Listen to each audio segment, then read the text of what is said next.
Երեկ երեկոյան Բրիտանիայի ոստիկանությունը հայտնեց Մանչեստրի համերգասրահում պայթյունն իրականացրած ահաբեկչի անունը՝ Սալման Աբեդի։ Ոստիկանությունը հայտնեց, որ նա 22 տարեկան է, առանց այլ մանրամասներ հաղորդելու։ Daily Telegraph-ը գրել է, թե Սալման Աբեդին ծնվել է Մանչեստրում 1994 թվականին։ Նրա ծնողները որպես փախստականներ Բրիտանիա են եկել Լիբիայից, փախչելով Մուամմար Քադաֆիի ռեժիմից։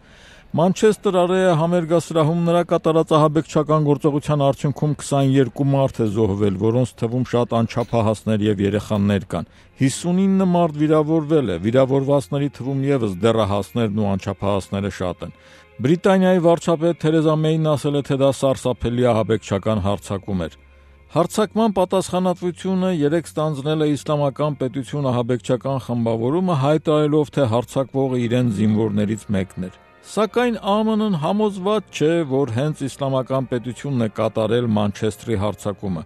Միացյալ Նահանգների ազգային հետախուզության տնօրեն Դեն Քոուտսը ասել է, որ Իսլամական պետությունը ստանձնում է բոլոր հարձակումների պատասխանատվությունը, բայց հստակ ապացույցներ չկան, որ Մանչեստրի հարձակումը հենց նրանք են իրականացրել։ Հարձակվողը պայթյունը միայնակ է իրականացրել մարզահամերգային սրահում այն պահին, երբ համերգից հետո շատ մարդիկ էին խմբվել ելքի մոտ։ Հարձակվողը տեղում մահացել է, ոստիկանությունը հետաքննում է հնարավոր հանցակիցների գոյությունը։ Ահաբեկչության հաջորդ օրը Մանչեստրի հարավում 23 տարեկան մի տղամարդ է ձերբակալվել, որի մասին այլ մանրամասներ չեն հաղորդվում։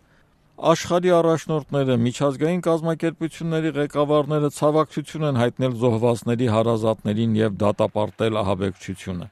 Նման հայտարարություններով, սրտառուչ խոսքերով հանդես են եկել բազմաթիվ մարդիկ, պաշտոնյաներ, շարքային քաղաքացիներ, Մանչեստրի բնակիչներ, տարբեր բնակավարներով հայտնի մարդիկ։